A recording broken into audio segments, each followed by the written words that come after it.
అందరికీ ప్రైజులండి. ఈరోజు దేవుని వాగ్దానం రోమా 2:7 సత్క్రియను ఓపికగా చేయుచు మహిమను ఘనతను అక్షతను వెదుకు వారికి నిత్య జీవం నిత్యను.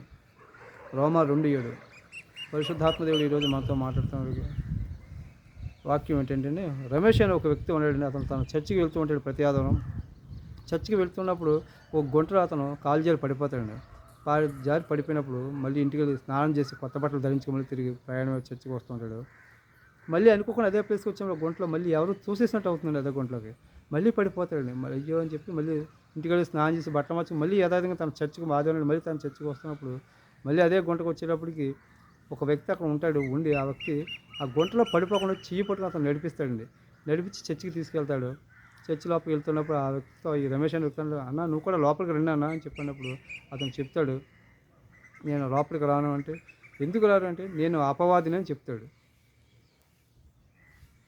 అప్పుడు మొదటిసారి నిన్ను గుంటలో గెంటేసింది నేనే.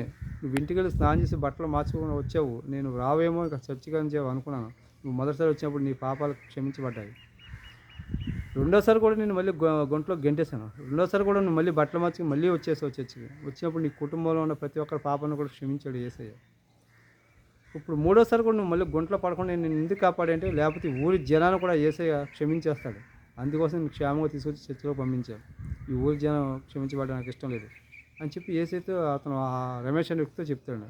మన ప్రభువు చూడండి, క్షమించబడడానికి మనం గుంటలో పడిపోతే క్షమించాలనే విషయాన్ని ముందుగానే అపవాది ఎలా గమనించాడు అంటే, ఇక్కడ మనకి ఓపిక ఉండాలండి. ఏ విషయం అంటే చర్చికి వెళ్ళే విషయంలో ఓపిక సహనం అనేది మనకు ఉంటే కనుక చివరికి అపవాది మనల్ని ఏమీ చేయలేక చూడండి విజయాన్ని ఎలాగిచ్చాడో. తనకు క్షమించబడ్డాడు, తన కుటుంబం క్షమించబడ్డాడు, చివరికి ఊరి జనం క్షమించబడవలసిన టైంలో చివరికి తనే క్షేమంగా తీసుకొచ్చి చర్చికి అప్పచెప్పాడండి అపవాది. అందుకే ప్రతి ఒక్కరు క్షేమంగా ఓపికగా ఉంటే విజయాన్ని ప్రతి ఒక్కరు కూడా పొందుకుంటారని చెప్పి ఈ పరిశుద్ధాత్మ సంవత్సరం అందరికీ తెలియపడుతుంది. అందరికీ ప్రజలని